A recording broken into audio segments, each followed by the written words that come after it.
আসসালামু আলাইকুম। গলগণ্ড একটি গলার রোগ। আপনারা গলগণ্ড দেখবেন যে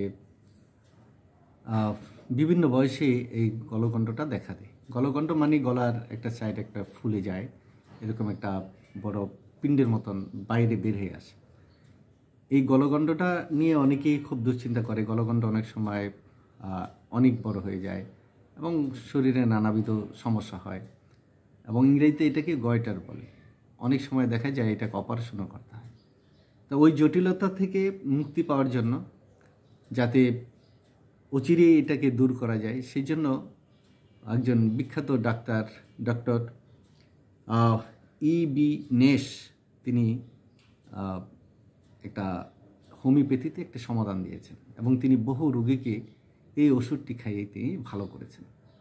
সেই ওষুধটি আপনার কখন ব্যবহার করতে হবে? সেই ওষুধটি ব্যবহার করতে হবে যে পূর্ণিমা যেদিন হলো তারপরে প্রতিদিন রাত্রে 4 দিন। যদি আপনার সেই ওষুধটি আপনার নাম হলো আয়োডিন। আয়োডিন মানে লবণ, তাই না? লবণের মধ্যে আমরা দেখেছি লবণে যে আয়োডিন সমৃদ্ধ থাকে সেটা আমরা খাই। আগে কিন্তু গ্রামে গঞ্জে বিভিন্ন জায়গায়, বিশেষ করে উত্তরবঙ্গে বেশি করে মানে এই গলগণ্ড রোগী ছিল। এখন গলগণ্ড রোগী খুব কম দেখা যায়। তার কারণ হলো যে সরকার ওই লবণের প্রতি কোম্পানিকে বলেছে লবণের সাথে আয়োডিন সংযুক্ত করার জন্য, এবং আমাদের এখানে সরকার বিভিন্ন সুযোগ সুবিধা দিয়েছে এই কোম্পানিগুলোকে। আয়োডিন একসময় তারা সরকার বিনামূল্যেই এই কোম্পানিগুলোকে দিয়েছে এবং এই লবণের সাথে সেই আয়োডিন সংযুক্ত করে দিয়ে আমরা যখন লবণ কিনতে যাই দেখবেন লেখা আছে যে আয়োডিন সংযুক্ত লবণ।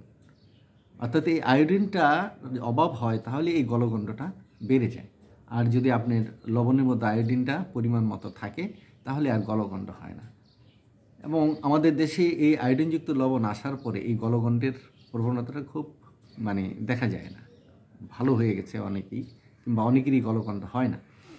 তো আমরা একটু সাবধান যদি থাকি তাহলে অবশ্যই এই রোগটা থেকে আমরা মুক্তি পাব।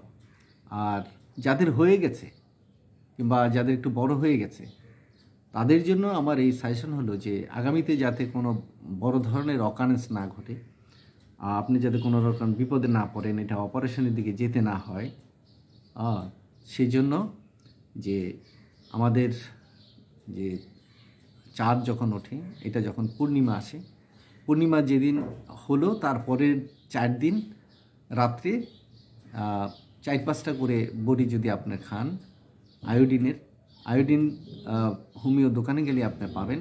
1 গ্রাম ওষুধ আপনার থেকে কত নেবে? বেশি হলে 40-50 টাকা নেবে কিংবা 70 টাকা নেবে। 1 গ্রামে অনেকগুলো ওষুধ থাকে, কয়েক শয় ওষুধ থাকে। তো এত ওষুধ লাগবে না। দেখা গেল যে 4 দিনে আপনি যদি 5টা করে ওষুধ খান তাহলে 20টা মানে শস্যের মতন যে বড়ি, ওই বড়ি লাগবে। সে যদি বড়ি খাওয়া হয়, ওই ওষুধটা যদি আপনি খান, দেখা যায় এই গলগণ্ড রোগটা আপনার নির্মূল হয়ে যাবে। অর্থাৎ আপনার যে অভাবটা শরীরের মধ্যে ছিল এই ওষুধটা সেই অভাবটা পূরণ করে দিয়ে ওই গলগণ্ডটা আস্তে আস্তে আস্তে আস্তে আস্তে আস্তে দেখবেন যে 1-2 মাসের মধ্যে একদম শুকিয়ে স্বাভাবিক হয়ে গেছে। এটা আশ্চর্য একটি ঘটনা, আপনি খেয়াল করে দেখবেন। এটা আপনার ব্যবহার করতে, এবং সেইটা কী শক্তির? সিএম শক্তির, অর্থাৎ 1 লক্ষ পাওয়ারের। আপনি 30 কিংবা 200, 1000 কিংবা 10,000, 50,000 না, একদম 1 লক্ষ পাওয়ারের এই আপনার ওষুধটা আনতে হবে, যেটাকে সিএম শক্তি বলে। এই সিএম শক্তির 1 গ্রাম ওষুধ নিয়ে আসলে সেখান থেকে মনে করেন 4 দিন 5-6টা করে বড়ি যদি খান 24-25টা বড়ি লাগবে। 4 দিনই শেষ, আর খেতে হবে না। তো এটা ভালো নাকি আপনি অবহেলা করবেন এবং একসময় আপনার বড় ধরনের ক্ষতি হবে এবং সেখানে অপারেশন লাগবে, ডাক্তারবাবু অপারেশন উপায় নেই, আবার তারপরে সামাজিকভাবে দেখতে আপনাকে মানে ভালো লাগবে না। আপনি কোনো জায়গায় যাবেন, আপনার কাছে একটা বিরক্ত হবে, সবাই আপনার গলাটার দিক দেখবে যে গলার উপরে একটা কীরকম একটা টিউমারের মতো বড় এরকম হয়ে আছে। এটা আপনার কাছেও খারাপ লাগবে, পরিবারের সবার কাছেও খারাপ লাগবে। তাই আপনি এই ওষুধটা যদি আপনি সেবন করেন, আপনি যদি সুস্থ থাকেন তো সমস্যাটা কোথায়? এবার পরীক্ষা করে দেখেন। এবং আমি বেশ কয়েকজন রোগীকে এই ওষুধ দিয়ে আমি ভালো করেছি। তো আশা করি যে আপনারা অবহেলা না করে এই জিনিসটির প্রতি একটু খেয়াল রাখবেন। ধন্যবাদ, সবাই ভালো থাকবেন।